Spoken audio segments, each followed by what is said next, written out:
లక్షలాది మందికి మన తెలుగు మ్యాట్రిమోనీ ద్వారా వివాహాలు జరిగాయి. తెలుగు వారి నంబర్ 1 చాయిస్ తెలుగు మ్యాట్రిమోనీ.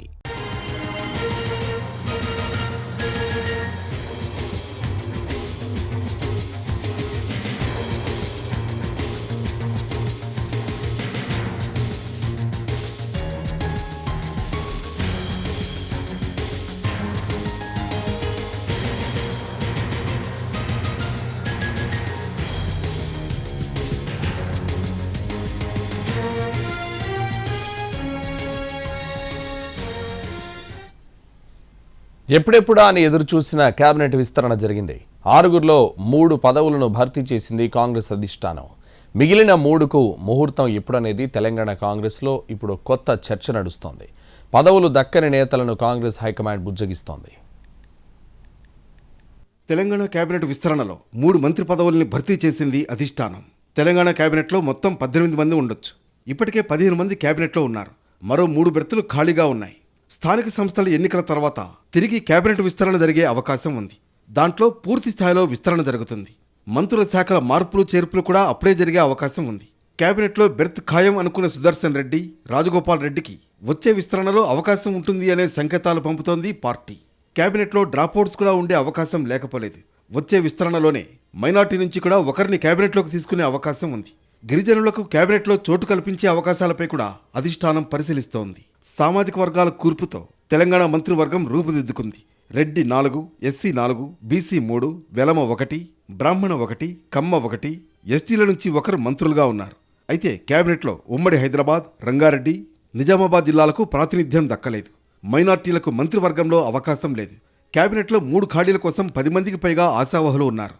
మంత్రి పదవి దక్కకపోవడంతో తీవ్ర అసంతృప్తితో ఉన్నారు పలువురు నేతలు. మంత్రివర్గ విస్తరణలో పదవులు ఆశించి భంగపడిన నేతల్ని కాంగ్రెస్ పార్టీ బుజ్జగిస్తోంది. సుదర్శన్ రెడ్డి, కోమటిరెడ్డి రాజగోపాల్ రెడ్డి, ప్రేమ్ సాగర్ రావు మంత్రి పదవులు ఆశించారు. అయితే వారికి పదవులు దక్కలేదు. దీంతో వాళ్లను బుజ్జగించేందుకు కాంగ్రెస్ తెలంగాణ వ్యవహారాల in charge Meenakshi Natarajan, TPCC chief Mahesh Goud రంగంలోకి దిగారు. సుదర్శన్ రెడ్డి ఇంటికి మీనాక్షి నటరాజన్, మహేష్ గౌడ్ వెళ్లారు. సామాజిక సమీకరణాల్లో అవకాశం ఇవ్వలేకపోయినట్లు చెప్పారు. జరిగిన పరిణామాలన్నీ వివరించారు. మరోవైపు ప్రేమ్ సాగర్ రావు పార్టీకి చాలా కాలంగా సేవ చేస్తున్నారు. లాయలిస్ట్. ఉమ్మడి ఆదిలాబాద్ జిల్లా నుంచి మంత్రి పదవి ఆశించారు. మంత్రి శ్రీధర్ బాబు, డిప్యూటీ సీఎం భట్టి విక్రమార్క సీరియస్గా ప్రయత్నం చేశారు. పార్టీ కోసం పనిచేస్తే కూడా పదవి ఇవ్వరా అని అడిగారు ప్రేమ్ సాగర్ రావు. పార్టీలు మారి ఆదిలాబాద్లో కాంగ్రెస్ను దెబ్బతీసిన వివేక్కు పదవి ఇచ్చి మమ్మల్ని అవమానించారు అనే ఆవేదన ఇన్ఛార్జ్ ముందు వెళ్లగక్కారు. ప్రేమ్ సాగర్ రావుతో ఏఐసీసీ ప్రధాన కార్యదర్శి కేసీ వేణుగోపాల్ మాట్లాడారు. ఇక కోమటిరెడ్డి రాజగోపాల్ రెడ్డితో మాట్లాడే ప్రయత్నం చేస్తున్నారు. ఇక ఉమ్మడి రంగారెడ్డి జిల్లాలో మంత్రి పదవి ఆశించిన వాళ్లలో పరిగి ఎమ్మెల్యే రామ్మోహన్ రెడ్డి, ఇబ్రహీంపట్నం ఎమ్మెల్యే మల్రెడ్డి రంగారెడ్డి ఉన్నారు. మల్రెడ్డితో పీసీసీ చీఫ్ మహేష్ గౌడ్ మాట్లాడారు. ఆయన్ని కూడా ఏఐసీసీ నేతలు బుజ్జగించే ప్రయత్నం చేశారు. మా రంగన్న చాలా సీనియర్ నాయకుడిగా మంత్రివర్గంలో చోటు కోసం ప్రయత్నం చేయడం, వస్తుందని ఆశించడం, మేమంతా కూడా రంగన్నకి రావాలని కోరుకోవడం జరిగింది.